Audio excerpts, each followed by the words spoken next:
Good morning, you horrible lot. We're over in Burnley and we've got a apple tree.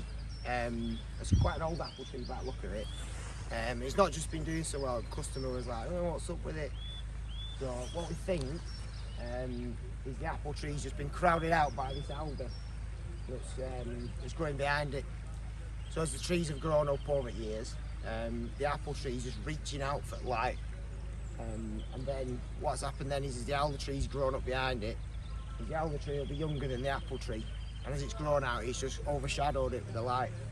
So you probably can't just see with the winter,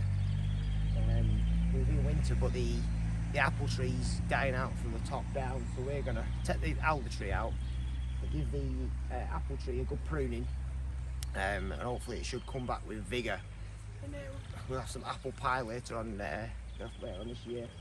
So when you prune apple trees, you can either prune it for aesthetics, so you can make like a real nice balanced canopy, or you can prune it for production.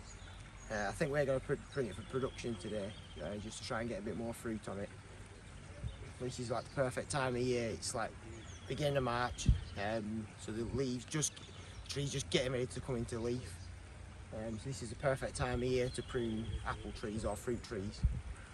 As regards the alder tree, we just come and have a look.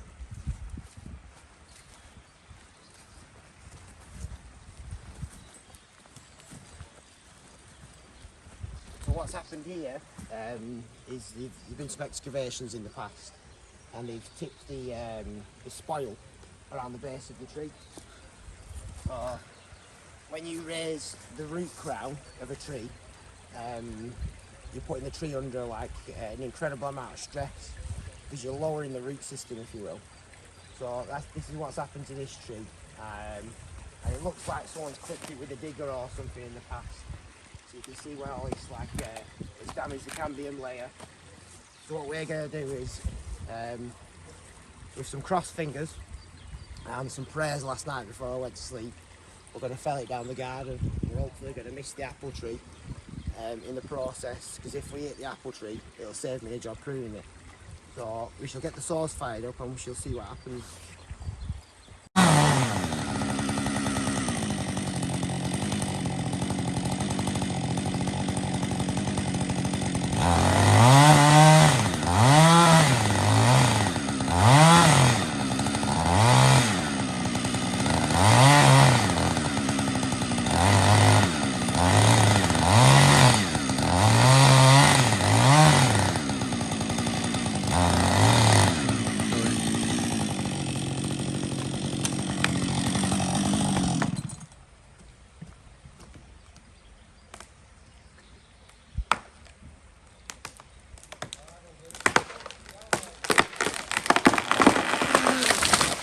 Perfect, that. I'm well happy with that. Right, so we finished the little job here. As you've seen earlier on in the video, the alder tree, Alnus glutinosa, came down absolutely perfectly right where I wanted it. And even the daffodils are still up as well. Nothing's damaged, everything's chipped up. We've logged it up for the customer. So when the lads were logging and splitting everything, we've reduced this beautiful apple tree. We've taken a lot of the weight was on this side. As I said earlier, the tree was growing out trying to reach for the light because it was overshadowed by the alder above it. So we've taken a lot of the weight off this side, because as the wind's moving through the property now, all the weight on this side, there's more chance of the tree blowing down. So the weight's taken out, and we've pruned it for production, because as you can see, there's like a veg plot, and there's some fruit beds and fruit canes. So we're going to, the client's hopefully thinking about putting a little orchard in here. So when you're pruning for production, you want to keep the main branches of the tree out to hang the fruit off, and take all the weight out of the middle of the tree. So then that allows the sun to come down onto the fruit as it's setting, ripen the fruit. So as we've gone through it, a lot of the branches are like intermingled and intertwined. So when you're pruning fruit trees, anything that's crossing, take the weakest one out. Anything that's damaged, so if the bark's damaged, take that out. Any vertical growth, take that out. And yeah, and anything diseased as well, because there was quite a bit of dead bud and some little bits of canker, which is a bacterial infection, so we've cut them out. And now the tree should thrive. If we have a look,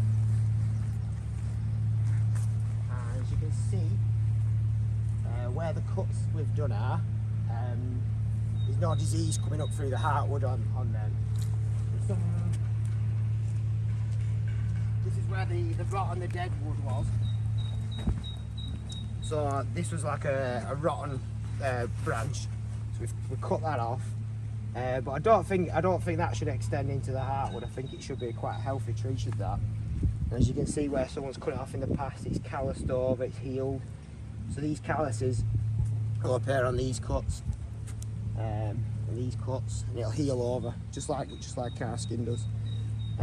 So now that when you look up into the canopy, there's loads of light coming down through there, and sunlight makes everything flourish and prosper. Prosper's the wrong word. It makes everything flourish and thrive. So if I was you, I'd switch that TV off, put that newspaper down, get yourself outside, get some vitamin D, and you shall thrive and you shall flourish. Right, next job.